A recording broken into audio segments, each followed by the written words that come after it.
everybody. Welcome to the Healthy Joints, Healthy Lifestyle Show. My name is Dr. Arinola Dada, and I'm a rheumatologist in the greater Seattle area, and I help people with joint pain um, get their pain under control and get their immune system back on track. So, welcome to a show today. And today we are going to dive into a topic that's keeping many of you awake at night.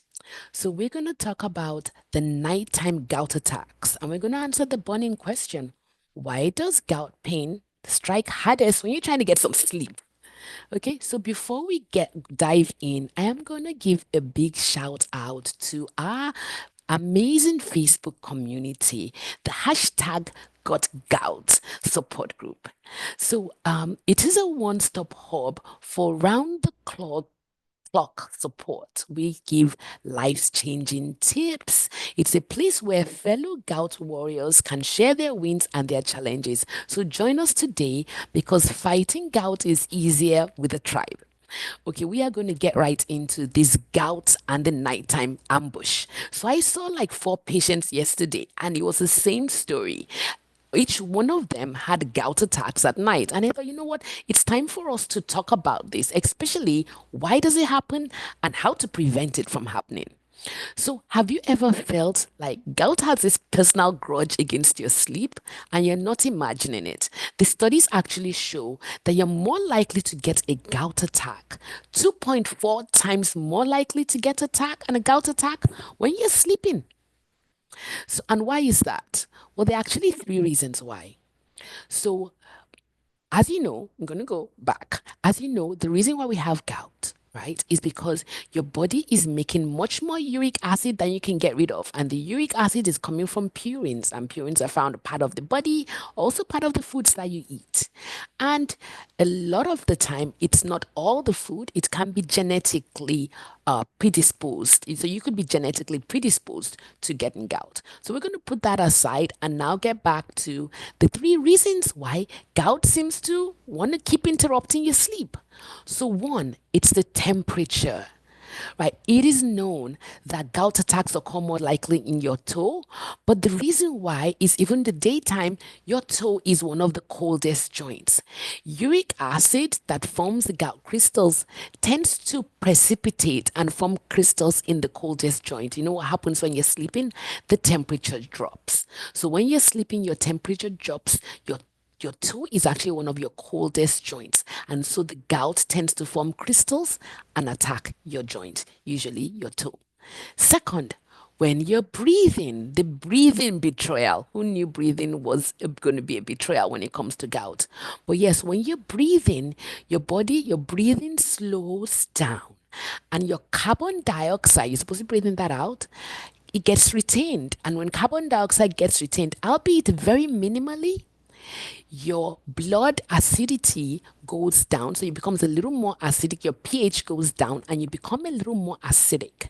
And when you become a little more, so this is a tiny little bit more, uric acid tends to form more crystals. And then finally, when you are during the day, your cortisol level rises because that's where you get all your energy. You're bouncing around and stuff. You have high cortisol levels during the day. But at night, cortisol, which is a natural anti-inflammatory hormone, tends to have its lowest levels. And so without this natural protective effect, your joints are more vulnerable to inflammation. And then another gout attack. So those are 3 reasons why gout attacks tend to happen more likely at night. Okay, so we got that packed down. Thank you very much, Dr. Dada. So what next? Well, how do you prevent it? What can we do to prevent this or to minimize these gout attacks? One, I am going to date myself now. Ice, ice, baby. So ice pack wrapped in a thin towel can be applied to the joint. I know that the joint is so tender you don't even want the sheets on it. But if you're able to get an ice pack, wrap it in a towel and put it on the toe, you can actually help to reduce the inflammation. Yes, I did say that the coldness is what precipitates the attack, but it's almost like once the attack has happened, now you need to cool it down because all the inflammation has headed there.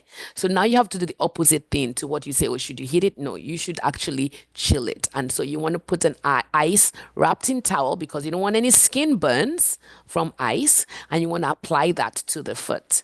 Next thing, you want to elevate. So you want to elevate that foot so you can alleviate the pain. So you want to prop the foot up on a pillow or at an elevation so it reduces the blood flow and reduces the inflammation and the congestion. Three, hydration. Hydration is probably not only does it help with the acute attack, it also helps to reduce the likelihood that you even get the attack, because when your blood is concentrated is actually more likely when you're more likely to have attacks. So hydration, so think about having like a hydration station next to your bed. You get up, you're like, I kind of feel a little dry, drink some water. Okay. And then medication timing. So you could consider, and I talk to my patients with gout all the time. One, what is your 2 a.m. can't find Dr. Dada plan? I recommend colchicine to my patients. I recommend steroids. I really do not recommend non-steroidal anti-inflammatory medications because most of my patients have already tried that. They're smart. They already figured out that over-the-counter NSAIDs do treat gout attacks, but there's a risk of kidney issues. And by the time the patients get to me, they have tried all these NSAIDs. So we are now thinking about how to protect their kidneys. And in fact, I have seen patients who have had kidney damage from treating their gout with NSAIDs. So I stay away from NSAIDs when my patients have gout. Okay.